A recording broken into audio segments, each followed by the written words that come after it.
They pay, they don't, they don't. It's pretty obvious that market economics is at work, and we are a business within a business. We're collecting revenues for our sales, revenues calculated at a rate, think service costing, at a rate that is meant to exactly cover our costs. Revenues cover costs, we're at break even, a not-for-profit business within a business. But what if we get budget directly? That is, from above. Well, some of that may be ours for enterprise good, for institutional services like policies and planning, compliance kinds of things, and for as loans from the bank to buy our infrastructure so that we can then deliver services. But the bulk of it is there to benefit our clients, our academic, administrative clients, and so on.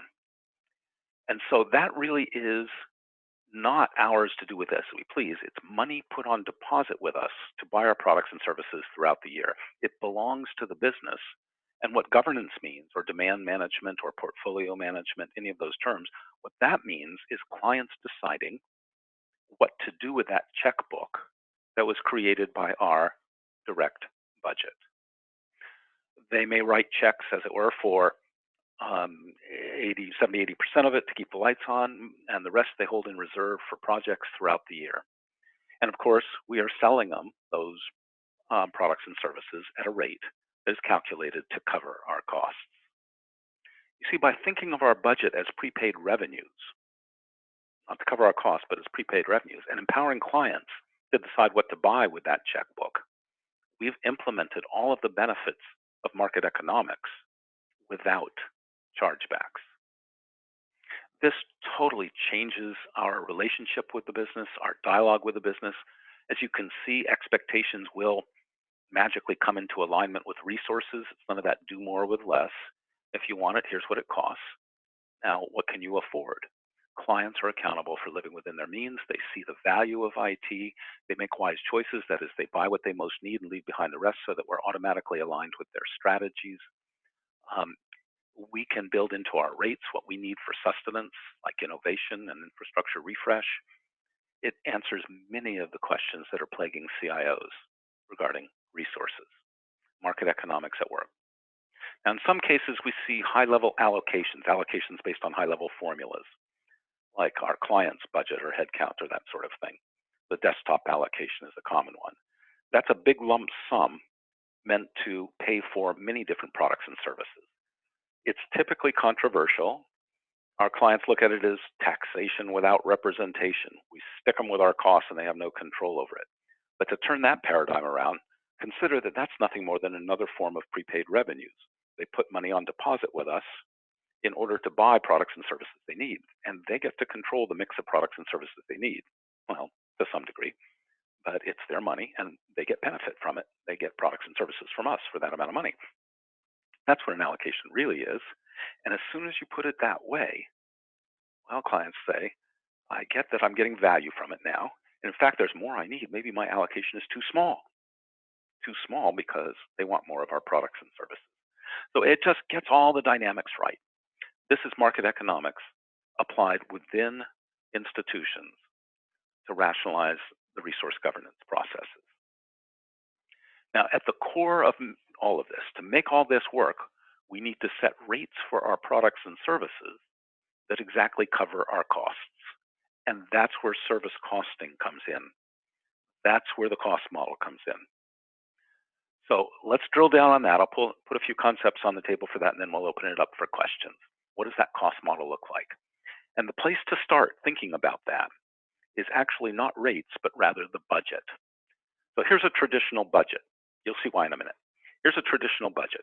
Let's say the rows represent the projects and the services we plan to deliver in the year ahead, and the columns represent your general ledger account codes, compensation, travel, training, vendor licenses, professional services, and so on. Fine, we fill in the numbers. Now, the mistake that so many make is they total the columns and submit a budget for compensation, travel, training, vendor licenses. You've seen it, right?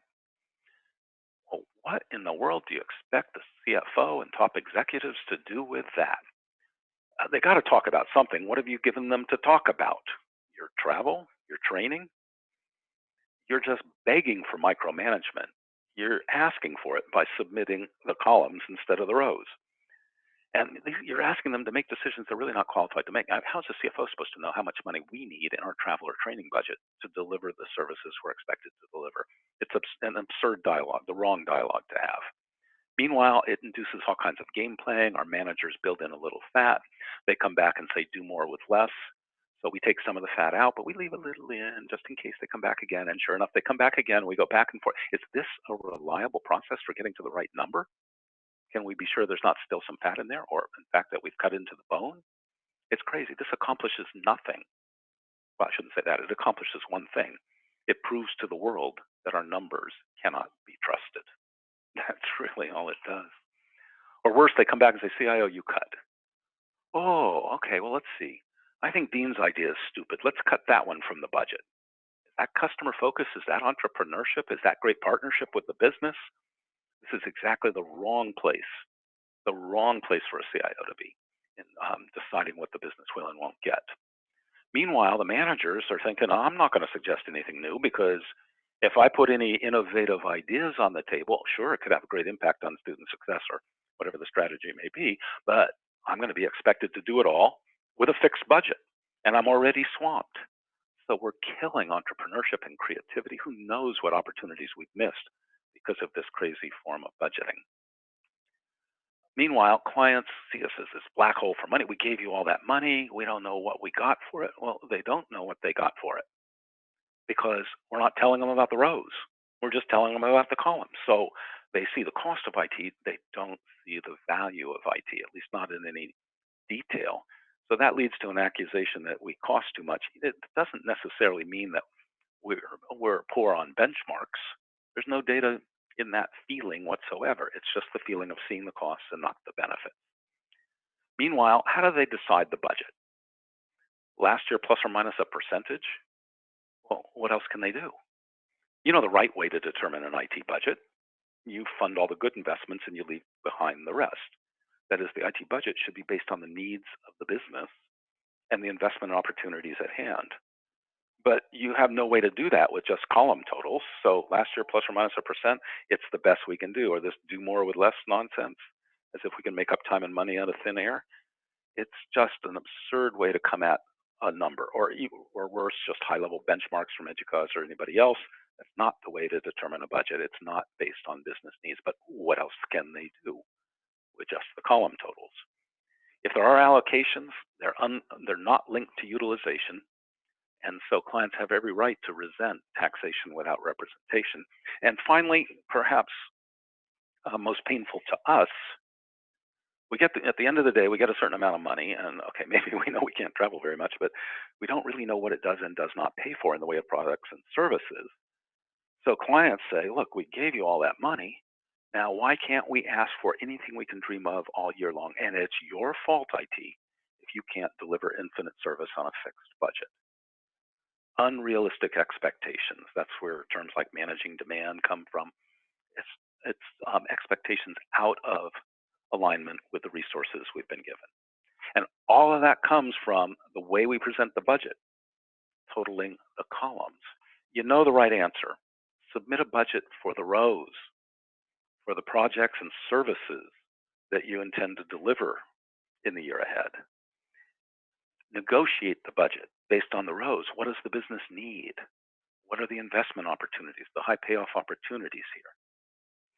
And then at the end of the day, you negotiate the rows, and then you can submit the columns in the standard way to the budget systems and the CFO once we know what it is the business wants to buy from us. This is called investment-based budgeting. That's the name for this, investment-based budgeting. A budget for what you propose to sell, not just what you propose to spend, the rows as well as the columns.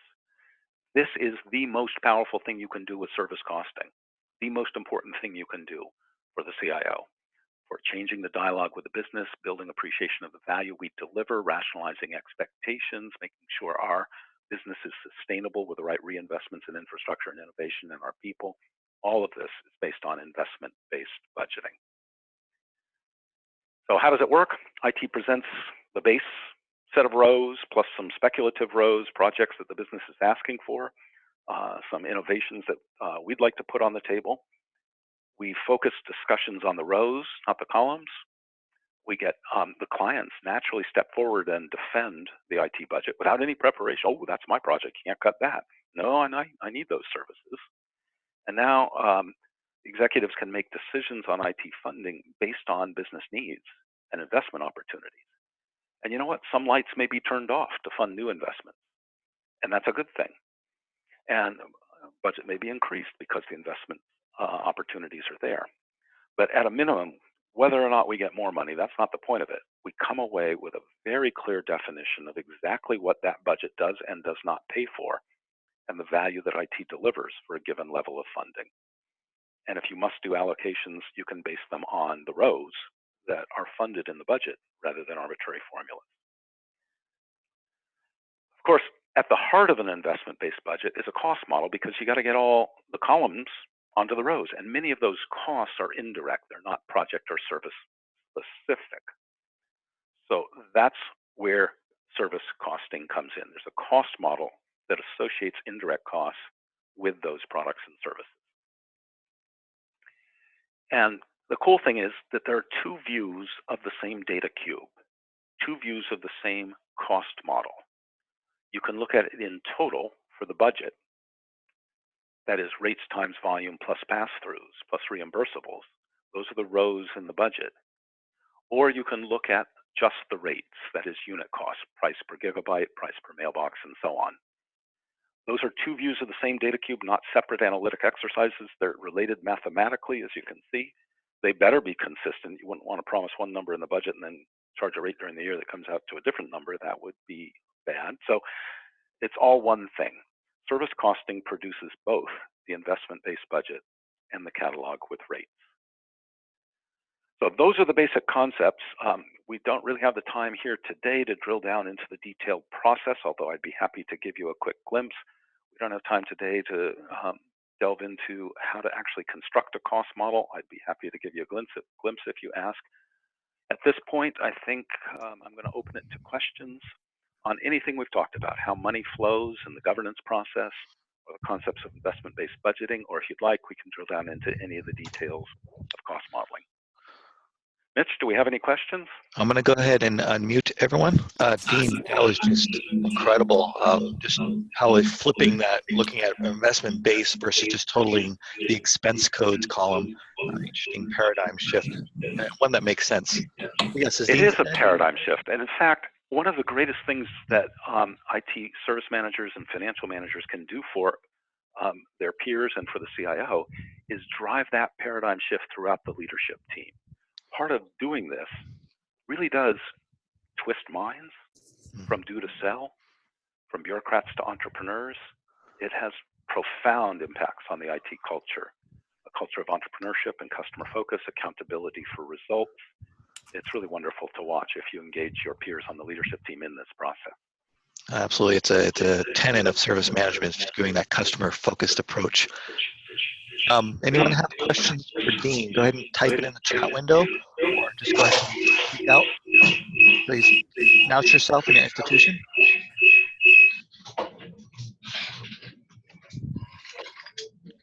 We had to mute G. Graphius. Okay, thanks. I have a question here. So you touched a little bit on leadership and talking with leadership. How do we actually take us through some steps of talking with them and convincing them that this way of doing service costing is important? Sure. Just a sec. I'm going to mute everyone. Just go ahead and unmute yourself if you have a question, or type it in the chat window.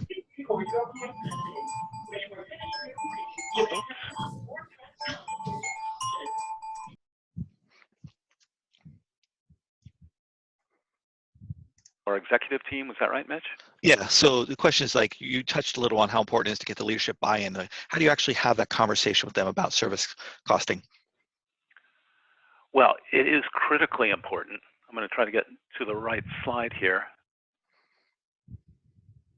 Do you see my screen? How to sell your executive team? Yes. Okay. really, the role of IT service managers and IT financial managers is not to do this for them, but rather to help each of our entrepreneurs within IT understand their own catalog of services and to whom they sell it and how they're going to go about delivering it. This is a business planning process that, oh, by the way, produces some numbers like budget and rates. So it's not something we should volunteer to do for them, but rather we should be facilitating them through this process. So what that means is we've got to motivate them to want to do this with our help, not just to fund us to do it. Now, worst case, we get funded, we set up a prototype, and then we seduce them into it the following year. But the real intent of this is to turn them into entrepreneurs. So how do we sell them not just on funding for our work, but on their engagement and their sincere enthusiasm for doing this?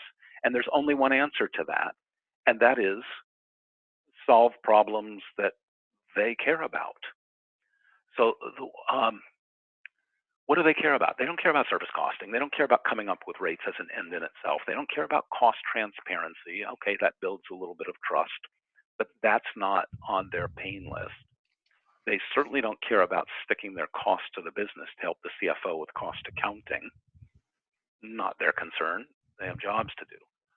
What they care about are things like this list here, and I'll leave it to you to read this screen if you can. This is actually a handout I use. So when I run a workshop for a CIO and direct reports on this topic to get them engaged and to help them determine their IT financial management or service management strategy, I start the workshop out. Okay, so picture we've got your whole leadership team, CIO and direct reports, for say 2/3 of a day, morning to mid-afternoon. And this is how I would start them out. I would hand this out and I would say, check any of these that you care enough about to warrant your personal time and attention. Which of these are causing you pain? Okay, so they read down the list, and one of them always jokes, hey, can I check them all? But we're stressing what is really worth your time to fix. And it's fascinating. On the operations side, it's going to be funding for infrastructure, funding for innovation. On the engineering side of our business, like apps dev, it's going to be expectations out of line with resources, number one. Everybody's going to feel number two, that do more with less absurdity. The CIO is going to typically check 11 and 12. That is, how do I change the dialogue with the business? Instead of defending my cost, I'd like to be talking about them as, about IT as an investment. And number 12, how do I drive that culture of customer focus and entrepreneurship and accountability and teamwork into my organization? Now, as you might guess, all of these are pain points whose root cause is our internal resource governance processes. I call the internal economy. These are all things we in the ITSM and ITFM profession can fix. So we start out with a discussion of what they care about, and everything from there forward is oriented to, okay, how are we going to fix that? And then we can teach them some of the concepts I just ran through, and you can see how the way we're doing this or the way we're doing that is leading to the pain points that you guys checked. And so do you want to whine about it or do you want to fix it? If you want to fix it, here's what it's going to take. I'm going to need you guys and your next level to be engaged in a process. That's how I do it, Mitch. Yeah, great. I'm going to circle back to Sherry's question because she's asking about resources. So maybe at the end of this, I'll have you, mention kind of resources they can go to. Bob Black is asking, they have a service catalog. They have some of the expenses and budgets in the traditional categories. But he's wondering what the next steps there. Does he take the service and try to locate the costs? Do we look at the transactions and try to link them up to the services? Or is there some better way? Okay. Let me see if I can find some slides to help me talk about that. That's an excellent question. All right.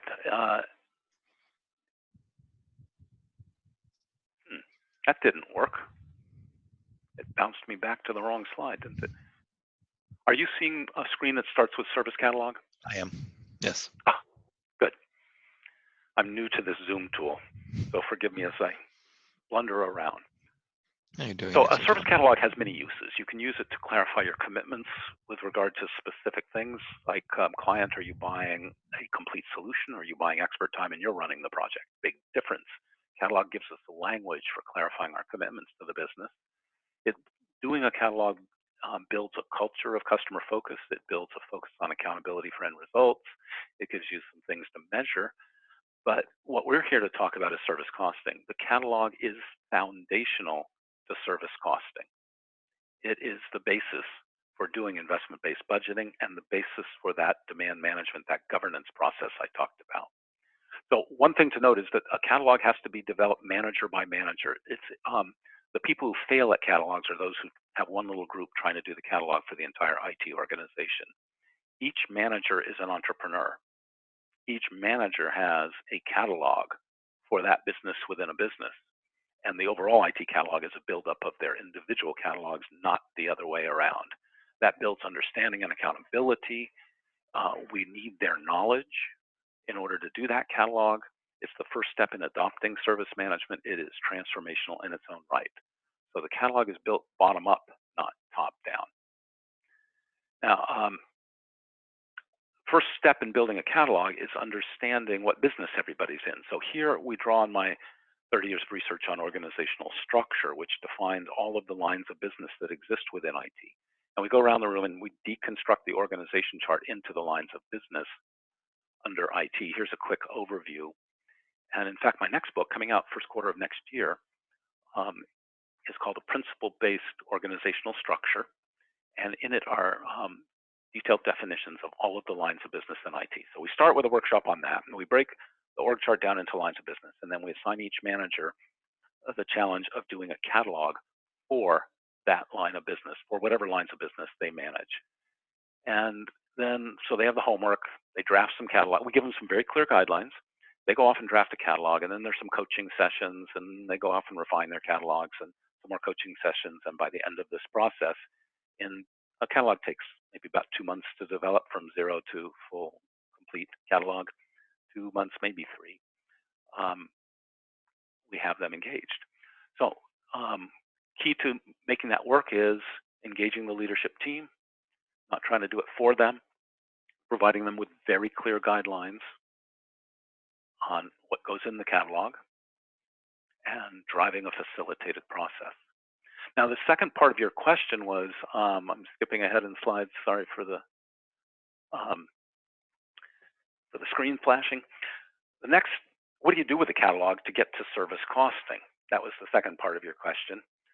You see the catalog is foundational, it's the first step, and then the next step is a business plan that says, what of that catalog are we going to sell and to whom, and how are we going to fulfill it? That's basic operational planning or business planning. How are we going to fulfill it is where costs come into the model. And then we drive that through a cost engine, either the old-fashioned activity-based costing, which is highly inaccurate and not consistent with the business within a business model, or a more modern service-based cost model. And that's a distinction I can tell you more about if you're interested. But out the end of that cost engine comes the investment-based budget and rates, as well as other things like a P&L statement for managers, for service portfolios, for clients, and so on. So to go back over this in a little more detail, first the lines of business under each manager. It's pretty tough to do a catalog if you don't know what business you're in. Then the catalogs with those clear guidelines. Then a sales forecast. We're not talking numbers yet, but what of those catalog items do you propose to sell and to whom? To clients and to one another. I call those deliverables.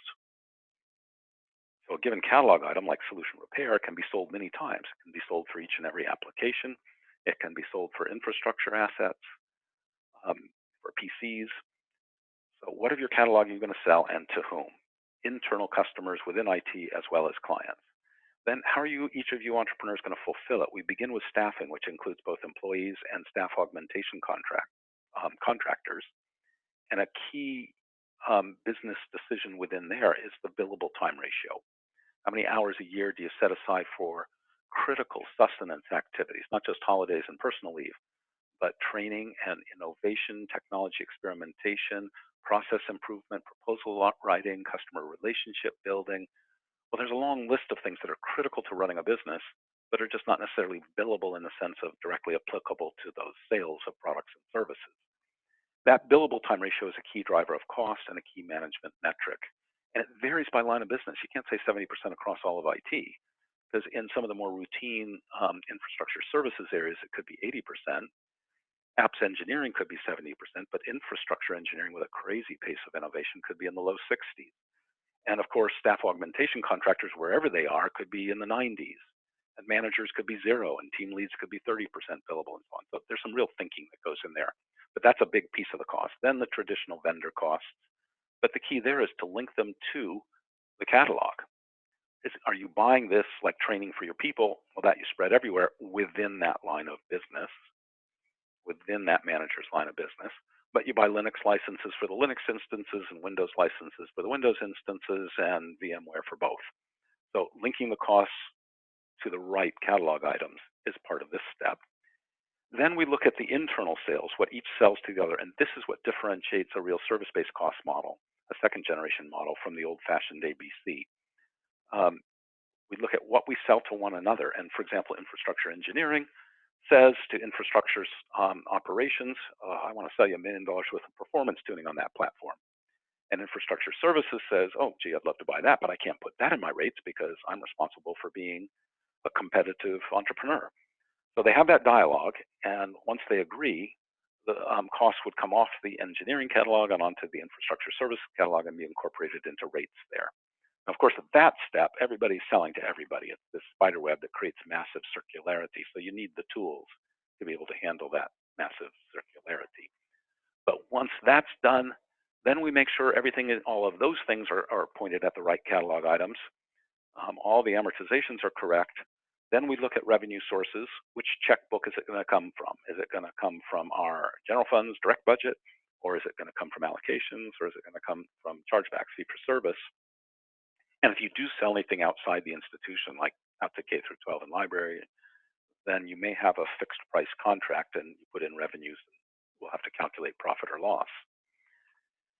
Then there's an important step. The CIO has to be convinced that this represents truth. Because if the CIO ever says, if someone says, okay, come on, man, there's fat in there, go sharpen your pencil. If the CIO ever says, yes, let me try, you've just blown the credibility of the whole exercise. So we have to get our CIO to the point of confidence that he or she will say, well, we've already done that, and this represents truth. So if you want to save money, tell me what you're going to not buy. So the scrutiny process where the CIO meets with each of our entrepreneurs and says, show me what you got in there, that's critical to building that level of confidence. Then you're ready to go present to clients and CFO and budget office, state legislature, wherever you need to go. And once the budget's settled down, then we can rerun the model and extract the rates and attach that back on the catalog. That's at the very end. And of course, we can upload the column totals into the CFO's budget system or general ledger system as is normally required. That may be more than you wanted to know, but that's a high-level flyby of the process for developing an investment-based budget and rates. Well, thank you, Dean. We have another question that came in, and I know you touched on breaking expenses into these vertical categories. One person's asking, well, is there any materials or suggestions in how you actually can break down the costs into those categories? Because they've tried this exercise, and then for them, it's not been successful.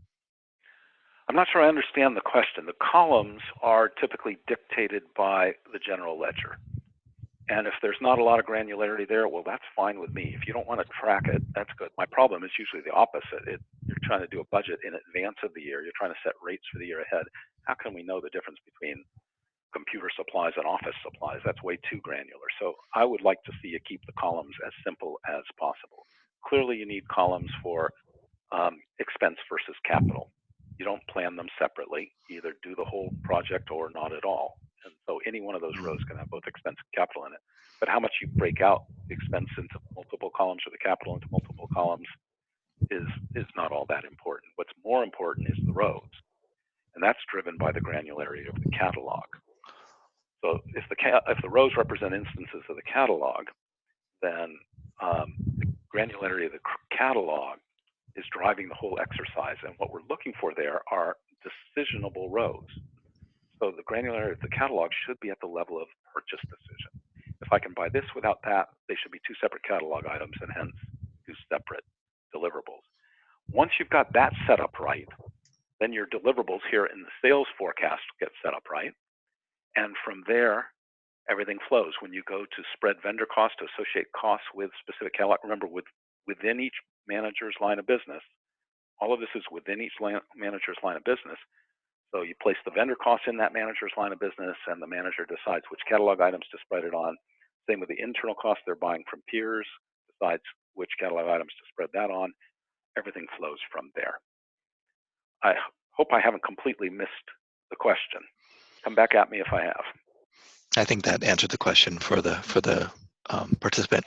Follow-up question: are these based on actual costs, or are they including projected costs? I am glad you asked that. I know I had some slides on standby for that. Let me see if I can get to it. Nope, I'm going the wrong way. Sorry. See, I had lots of slides ready because I didn't know what questions you were going to ask, so I was ready for almost anything. That's the one. So what's the role of historic costs? Now, understand that cost models are built forward-looking. They're part of your budgeting and planning process. You're publishing rates for the year ahead. You're preparing a budget for the year ahead. So all the cost modeling is done in the plan. So what is the role of actuals or historic data? You do not do cost modeling on historic data. No, it's forward-looking. Historic data is there not to replace management judgment, but rather to season management judgment. Historic data gives you cost trends and service volume trends, but then managers have to make some judgments, make some decisions for themselves. They have to look for trend-busting events, discontinuities that are going to break those trends, like volume trends are going to be completely different if we start consolidating campuses or start up a new distance learning program or research computing program or whatever. We're looking for vendor price changes, which may or may not be on trend. We're looking for different staffing and sourcing strategies, new products and services in the catalog, new projects that are coming up, including speculative projects. We've got to include the pass-throughs, which may or may not be the same as last year. And we have to look at what internal investments we need in infrastructure, in process improvements, and in innovation. So historic data is there to season, not replace management judgment in this forward-looking cost model. And then, of course, out of the planning process, we publish the catalog with rates, and that then drives the tracking systems. If you do prepare invoices on the tracking side, on the actual side, it should be actual volume times published rate. Again, you don't need a cost model on the actuals side. You do need an aggregation system to pull together volumes, and then you apply published rates. And of course, out of that budget planning process comes the budget so that you can track plan versus actual. Did that answer the question? Perfectly, thank you. So we have time for more questions. I did want to go back to Sherry's question. I know, Dean, you mentioned some training you provide, some books you've published, some articles, but for someone that's new to this, is there any other resources they could go to that on this topic? Well, thank you for asking. If I may, I hope this won't be seen as too self-serving. I'll put in a plug for my book. Can you see the screen with my book cover on it? I can, yes. Okay. This was published a couple years ago. It's kind of the capstone of my work on resource governance processes and on how market economics and business within a business applies to what we do here. And of course, it's available from us or from Amazon. It's available in Kindle. So I've really tried to share all of this in a readable form in the book, and including the story of poor Robert, the CIO, who follows so-called best practices and makes every mistake in the book. Hopefully laughing is a good way to cry. But also beyond that, for free on the fullcost.com website, there's just a ton of material, stuff that will help you sell your executive team, like the benefits, and a lot of white papers. There are case studies, including one from Georgia State University, another from Montana State Data Center. That's a really good one. Both video and audio and written case studies, a whole library of white papers that you can drill down on. And if any of you are actually serious about doing this, then I would love to speak with you privately. So it'd be great if you shot me an email. We can book an hour on the phone sometime when our schedules permit and chat about it. Hopefully I can be somewhat of a coach to you. So those are the resources I have to offer today. Thank you so much, Dean. This was wonderful, and it doesn't look like there's any new questions, so I just want to thank you, Dean, for spending time with us today. It was very informative, a little over my head, so I have to go back and look at some of the things that you've talked about. Very foreign concept for our institution, but one worthy of looking into. I just want to remind the audience that the transcripts, the chat, and the recording will be available within 5 business days on the EDUCAUSE wiki site. If you want to view upcoming and past recordings, that's also on the wiki site. Finally, if you're fortunate enough to be attending EDUCAUSE this year, Dean's going to be presenting on this topic that we were speaking on today on Thursday with 2 sessions back-to-back starting at 8 a.m. in room 207D. So go check them out. And again, thanks, Dean, for presenting for us. Well, Mitch and the community, thank you so much for including me in your thought processes. And again, if this seemed like a whole lot in a short hour, well, it was. So let's spend more time on the phone and we'll talk it through, or I'll see you at EDUCAUSE. All right, thank you so much. Have a nice day, everyone.